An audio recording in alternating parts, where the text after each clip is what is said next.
I will draw the person you will marry. One of my clients asked for a refund. She thought the man I sketched looked like her neighbor. Hello, beautiful souls. Welcome to the channel. If you're new here, my name is Infinity, and this is Magnetize, where we talk about life, love, spirituality, and of course, the law of attraction. In today's video, we are doing a reading and energy update for our beautiful collective here on YouTube. So I do apologize. I feel like my voice sounds a little bit different today. I am just dealing with allergies a little bit, so hopefully I can still come through with some messages for all of you. I would love to know how you are feeling in today's energy and really with so much of the energy that we've been collectively experiencing, because there has been a lot happening on a psychological level. It's been very energetically intense. So I would love to know how you're doing. And I'm going to go ahead and get started into today's reading. Okay, we have Angel of Strength in the reverse position, and also the Deceit card reversed. So I feel that someone is feeling vulnerable about some truths coming to light. What are these truths coming to light? By the way, always use your intuition with these readings and only take the messages that connect for you in a personal and intuitive way. I do channel many different people, energies, connections, and situations. So what is going on with this energy? You know, I feel that for a certain group listening, this is actually connected to an external person or situation. With holding a coin in the reverse position, I am very strongly picking up on some kind of masculine energy here. Now, of course, we all have a balance internally of the divine masculine and divine feminine. Hello. So this could apply to some kind of internal dynamic for you. This also could apply to an external person or situation. But I do feel that for many of you, there is some kind of external masculine energy involved here. And they seem to be realizing some kind of internal truth that is causing them to feel really vulnerable. So for some of them, I feel that this is related to a karmic feminine with that woman holding a coin reverse card, that I'm getting the word superficial. So some masculine here may be realizing a truth about a karmic feminine being superficial, not really connecting with their heart. And with the action card in the upright position, yeah, it feels as though now this card is literally sitting on the heart chakra. So it's like they want to take action now from their heart. How does this divine masculine want to take action from their heart? Through communication, with the throat chakra card in the upright position, and community. So I'm strongly picking up on, I feel if this thing is for you, you may resonate more with the divine feminine energy. So I will most likely put that in the title of this video somewhere, just so you're able to find it more easily. But what I'm getting is that there's a divine feminine I'm tuned into here that has this masculine energetically connected to them, who is realizing an internal truth about a superficial feminine energy around them, and they want to take action to communicate with you from the heart. But I also see something about wanting to physically connect or get together. I saw something about coffee. Maybe this person will want to get coffee with you or something like that. But I'm hearing, I want to see you. There is this sense of wanting to see you, wanting to physically connect with you in some kind of way. Okay, so can I channel anything else about this masculine who wants to see you? The Three of Wands reversed. They feel as though something has come full circle here. They've been on some kind of like long journey here, where they really feel like they were lying to themselves for a period of time. this is a masculine energy who feels as though they keep repeating some of the same patterns subconsciously, but they're ready to break out of the loop. And you know what's interesting? I'm feeling that for some of you, this may actually connect with your internal divine masculine energy, because I do get this sense collectively that we are kind of having that same sentiment towards ourselves, that we are feeling tired of repeating the same loops and patterns and wanting to rise above that. And this is reminding me of something I wrote down in my notes earlier today. So earlier today, I wrote down, first of all, your success will always be limited by how polarizing you will allow yourself to be. I feel like that's a message for a divine feminine, because there is this sense that you are learning to allow your energy to be polarizing, meaning to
What's depressive?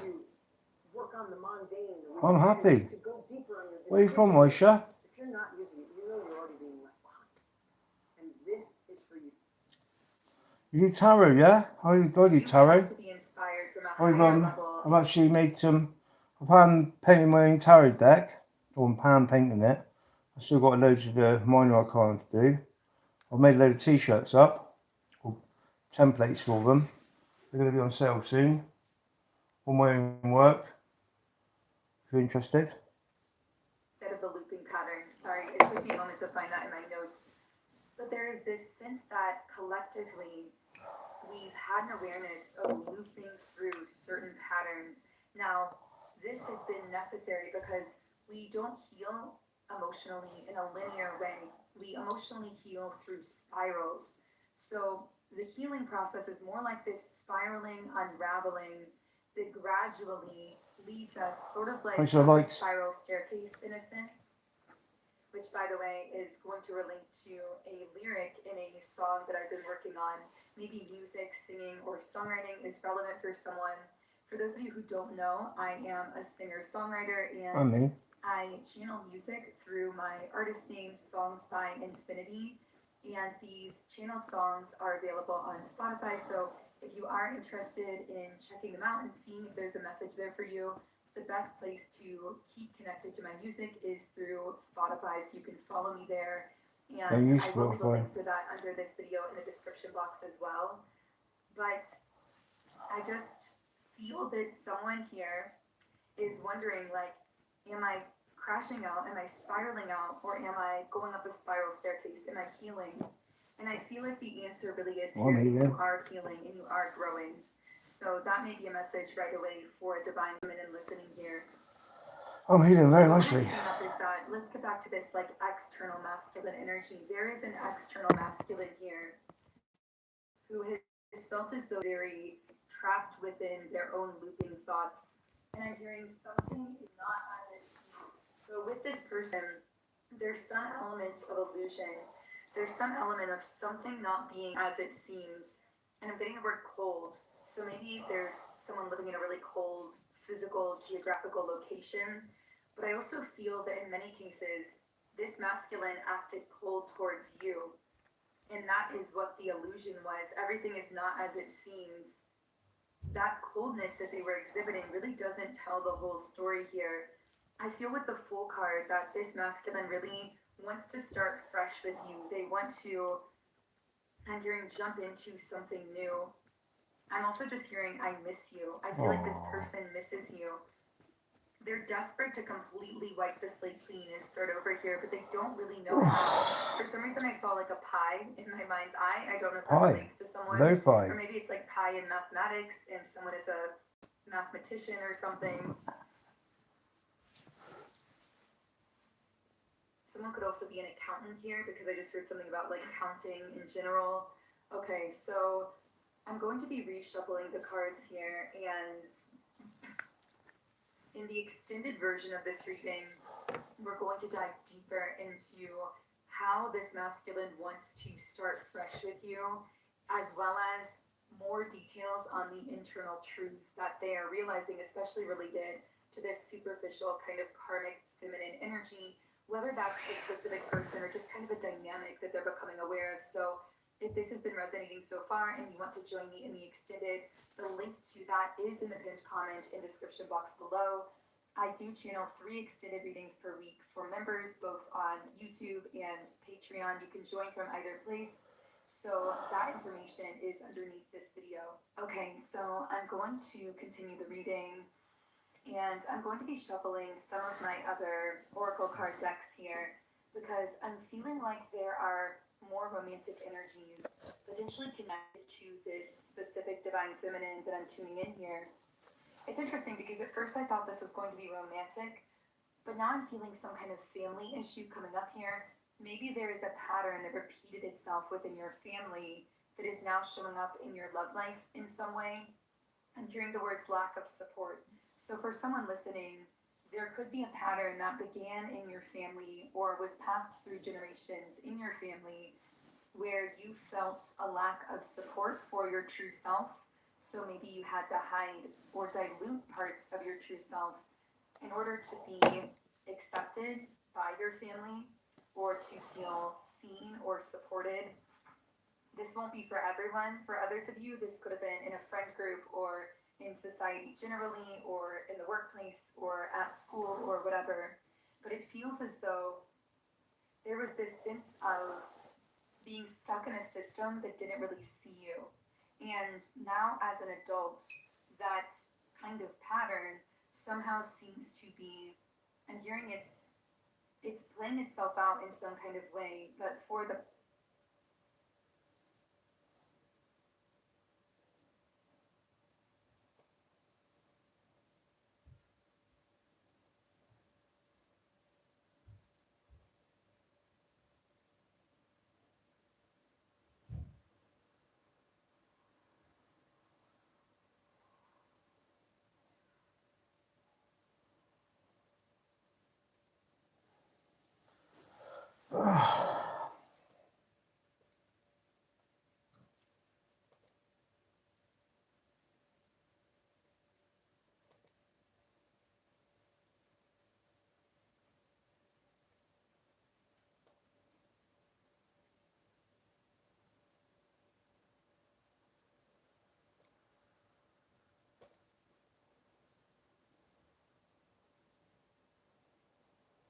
Drink up the cider for the Isaac, drink up the cider. Oi, get out of it, you cheeky beggar! Leave some for us, you rascal!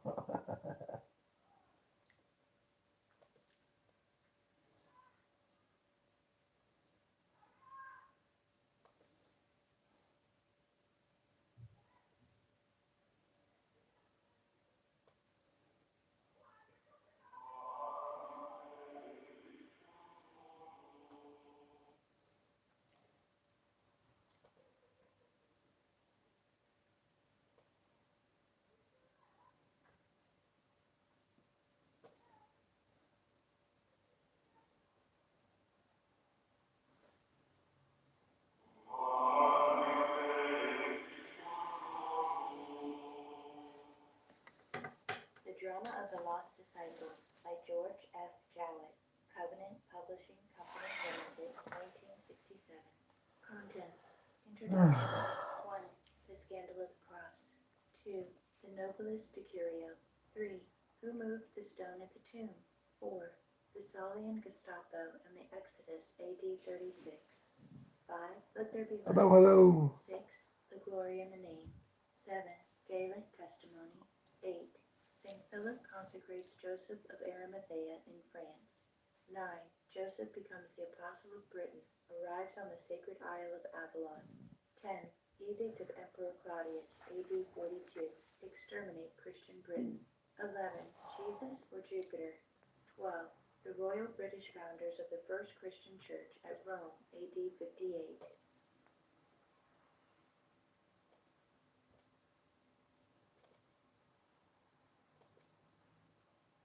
Aval.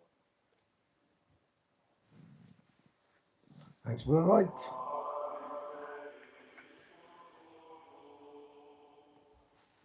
Chapter 9. Joseph becomes the Apostle of Britain, arrives on the sacred Isle of Avalon. Taking their farewell of Philip and the faithful in Gaul, Joseph and the Bethany group of missionaries set sail for Britain in company with the Druidic delegation. Reaching its shores, the illustrious band sailed up the waterway of the west, the Southern Sea, until they came within sight of a lofty green hill, as Dean Alford writes, quote, most like to Tabor's holy mount, end quote, known to this day as Glastonbury Tor. Not quite right, actually. It's Brent Knoll. If you listen. Arriving at a cluster of islands about 12 miles inland from the coast. The most inspiring of these was the quote, sacred Isle of Avalon, and There you go. That was after. sheltered in apple orchards. The isle derived its name from Aval, Celtic for apple, which was the sacred fruit of the Druids, the emblem of fertility. Thus, it provided special symbolic significance to the spot destined to become the Mecca of Christendom. This was the manner of arrival of the saints in Britain. On this fruitful Isle of Avalon, Joseph of Arimathea and his dedicated companions were met by another assemblage of the friendly British Druidic priesthood, King Guiderius and his brother Arviragus, Prince of the Royal Auxiliaries of Britain, and an entourage of nobles.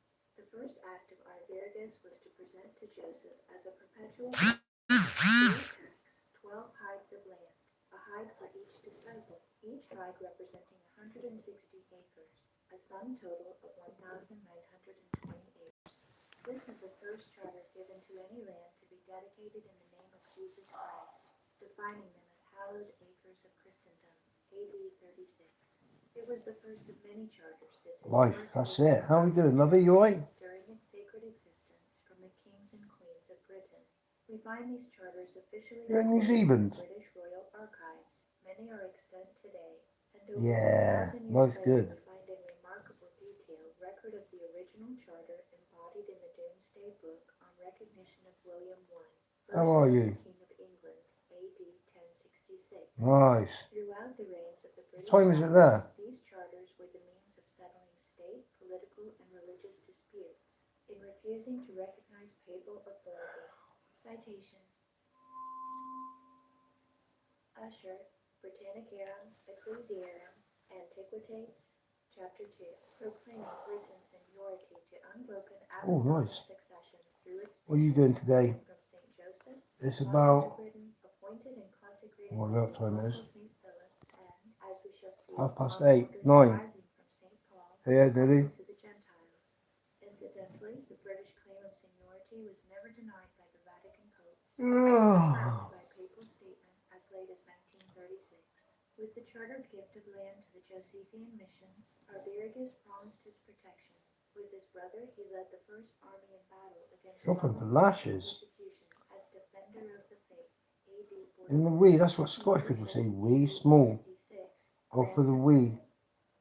And overthrowing. Arviragus, who renewed and enlarged the charter, was baptized many years Oh, earlier that'd be a good step. by Saint Timotheus. Citation. Morgan, St. Paul in Britain, page 182. His uncle, who then proclaimed him, quote, defender of the faith, end quote. I feel At like this time, Roman Catholicism small was 17 years old. not Oh, is that active. For the son or imperator daughter? Elizabeth, Oh, for the wee one. Sorry, I didn't see that. To make the world-shaking declaration for the A lot of Scottish people in there, or people from Scotland originally in New Zealand, isn't there? Spain and Rome by Pope Pius V, AD 1570, to subject Britain to Roman Catholicism. In her famous address from the throne, she rebuked and denounced papal authority. Alluding to the charters, she pronounced Britain's priority in the Christian Church. She made it a royal decree for the sovereigns of England on their coronation officially Yeah. to take oath as, quote, defender of the faith, end quote. Always wanted to go to New Zealand. The title was conferred on Henry VIII and confirmed by Parliament in 1544. Is it Queenstown? It's stable in the place. Ancestors had done, that only Christ was the head of the church. Ever since, on their coronation, the sovereigns of Britain have taken this oath, as did the Queen of the British Commonwealth, Elizabeth II, on her ascension to the British throne, AD 1953. On this occasion, the Roman Catholic Church petitioned for this oath to be omitted. It was stoutly refused, stating the British kingdom was the protector of the true Christian cause with Christ at its head. It is stated that following their disembarkation, the travelers made their way up the hill where it is reputed that Joseph, weary Nice. from his travel, stopped to rest, Lucky thrusting you. his staff into the ground. Tradition tells us I've been for a nice walk with Zena today and my friend. taking root. Went to a local high point called Crook Peak. From ancient times, it is Done about 11 miles phenomenon up of and down. It was lovely. only thorn tree in the world to bloom at Christmas time and in May. It endured throughout the centuries as a perpetual living monument to the landing of Britain's saintly disciples of Christ and a reminder of the birth of Jesus in faraway Bethlehem.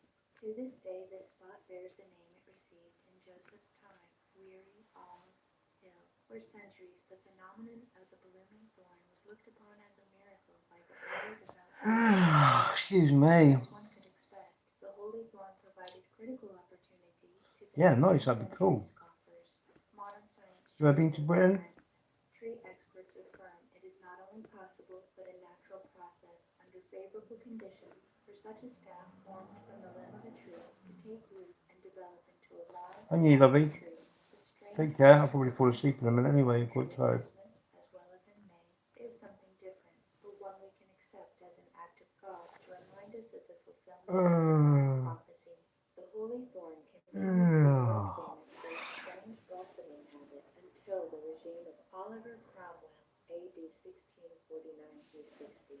During these years, it was cut down by a fanatical Puritan when the Cromwellian desecration of It holy was burnt places down not long ago as well. bigoted followers was in operation, but the sacred phenomenon did not die. Its scion, already planted, lived to thrive and bloom as had the mother thorn tree. It can be seen today, a healthy, fertile tree, blooming gloriously at the same appointed seasons in the hallowed churchyard of St. John at Glastonbury. The marble ruins of the mother church of Christendom stand.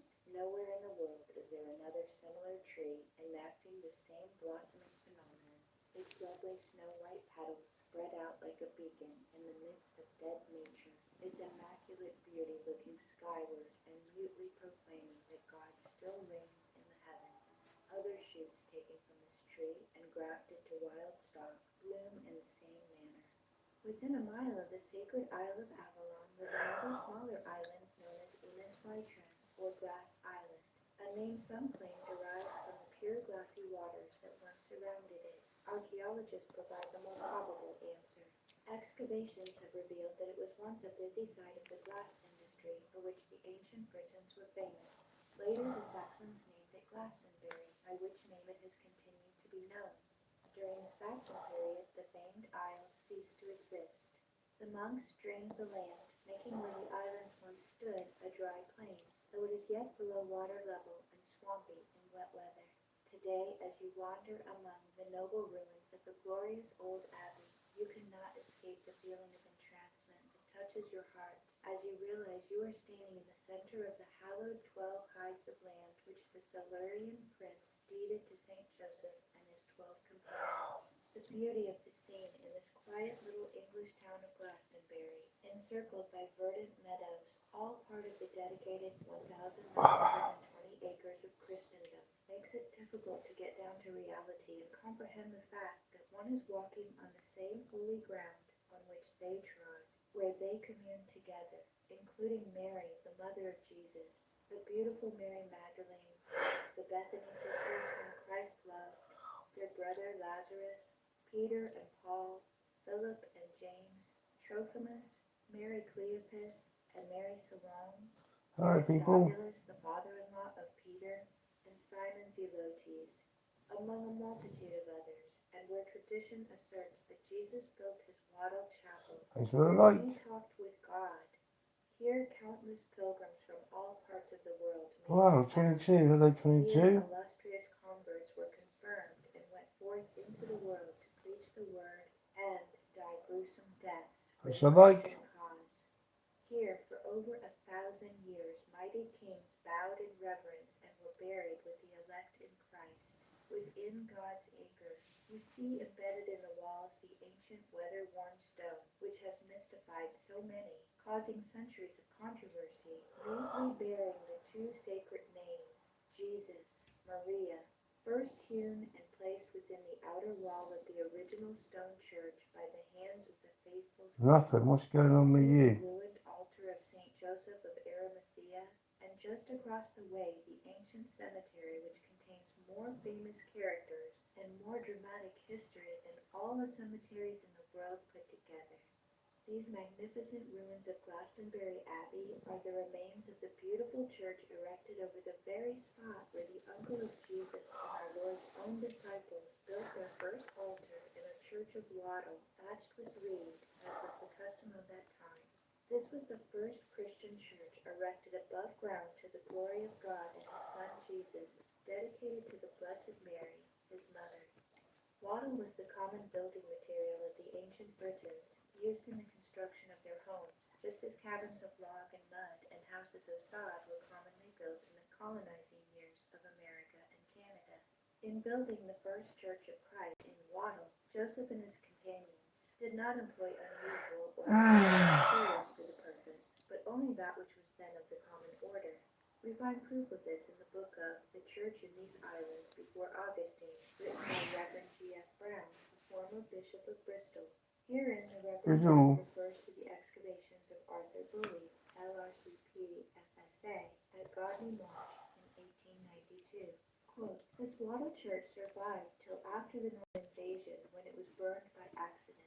Wattle work is very perishable material, and of all things of the kind, the least likely would seem to be that we in the 19th century should, in confirmation of the story, discover at Glastonbury an almost endless amount of the British wattle work.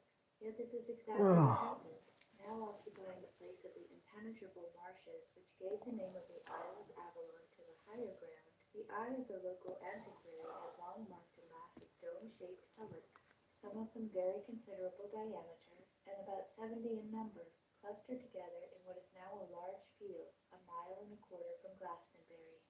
Peat had formed itself in the long course of time, and its preservative qualities had kept safe for our eyes. Right, I'm going to bed. Night, guys. And covered. The Thank you. hillocks proved to be the remains